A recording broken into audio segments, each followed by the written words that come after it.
Governor ప్రసంగంలో ఏం చెప్పినో దానికే సమాధానం చెప్తున్నా. 10 ఏళ్ళు విధ్వంసం జరిగింది అన్నారు. మరి 10 ఏళ్ల విధ్వంసం గురించి మాట్లాడితే 55 ఏళ్ల విధ్వంసం గురించి మాట్లాడాలన్నా వద్దా? 55 ఏళ్ళు కాంగ్రెస్ పరిపాలనలో చేసిన జీవన విధ్వంసం చెప్పాలి. ఇప్పుడు గౌరవ సభ్యులు రామ్మోహన్ రెడ్డి గారు మాట్లాడుతూ రాజశేఖర రెడ్డి గారి పేరు తీసుకున్నారు, గత ముఖ్యమంత్రుల పేర్లు తీసుకున్నారు. పొన్నం ప్రభాకర్ గారేమో ఆంధ్రప్రదేశ్ చరిత్ర మాట్లాడొద్దంటారు. మరి రామ్మోహన్ రెడ్డి గారేమో గతంలో ఉన్న ఆంధ్ర ముఖ్యమంత్రుల పేర్లు తీసుకున్నారు. పేర్లు తీసుకున్నప్పుడు చెప్పకపోతే ఎట్లా అధ్యక్ష? వాస్తవాలు చెప్పాలి, చరిత్ర చెప్పాలి, అర్థం చూపెట్టాలి కదా సార్. 55 ఏళ్ళు పరిపాలించే అవకాశం ఇచ్చినప్పుడు సాగునీరు ఇవ్వలేని అసమర్థులు, తాగునీరు ఇవ్వలేని అసమర్థులు, కరెంట్ ఇవ్వలేని అసమర్థులు, వాళ్ళ అసమర్థత గురించి చెప్తే ఉలికిపడ్డం ఎందుకు అధ్యక్ష? అధ్యక్ష ఇంకొక మాట కూడా నేను విజ్ఞప్తి చేస్తా ఉన్నాను.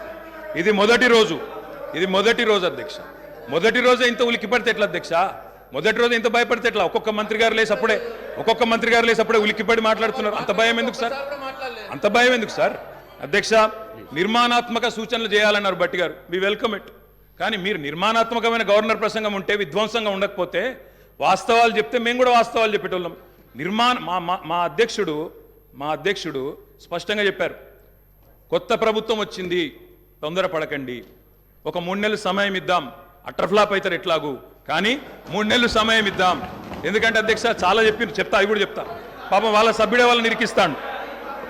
అధ్యక్ష, ఒక్క మాటలో చెప్పాలంటే తెలంగాణలో అధ్యక్ష, ఒక్క మాటలో చెప్పాలంటే ఏంది అధ్యక్ష కాంగ్రెస్ పరిపాలన? బొంబాయి, బొగ్గుబాయి, దుబాయ్.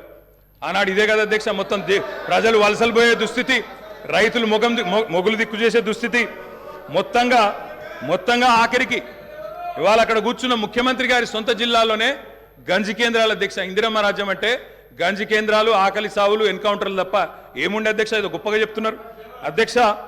ఆ రోజుల్లో ప్రాజెక్టులు కట్టకున్నా, పైసలు తరలించకపోయినా ఆంధ్రాకి మౌనంగా మంగళహారతులు పట్టింది తెలంగాణ కాంగ్రెస్ నాయకులు కాదా అధ్యక్ష? ఆనాడు మేము రాజీనామాలు చేస్తుంటే, గొంతు చించుకుంటుంటే, పేగులు దిగేదాకా కొట్లాడుతుంటే, పదవుల కోసం పెదవులు మూసుకున్నది ఎవరు అధ్యక్ష?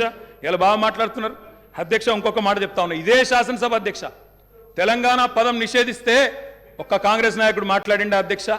ఇదే శాసనసభలో అధ్యక్ష, అక్కడ కూర్చున్న ముఖ్యమంత్రి కిరణ్ కుమార్ రెడ్డి గారు, మా హరీష్ రావు గారు లేచి మాకు నిధులు ఇవ్వరా అని అడిగితే, ఒక్క పైసా ఇయ్యా, ఏం చేసుకుంటావో చేసుకోపో అన్నప్పుడు ఒక్క కాంగ్రెస్ నాయకుడు మాట్లాడిండా సార్? ఇలా బాగా మాట్లాడుతున్నారు. పదవుల కోసం పెదవులు మూసిన చరిత్ర ఖచ్చితంగా తెలంగాణ కాంగ్రెస్ నాయకులదే. అందులో రెండో అభిప్రాయం కూడా అవసరం లేదు అధ్యక్ష.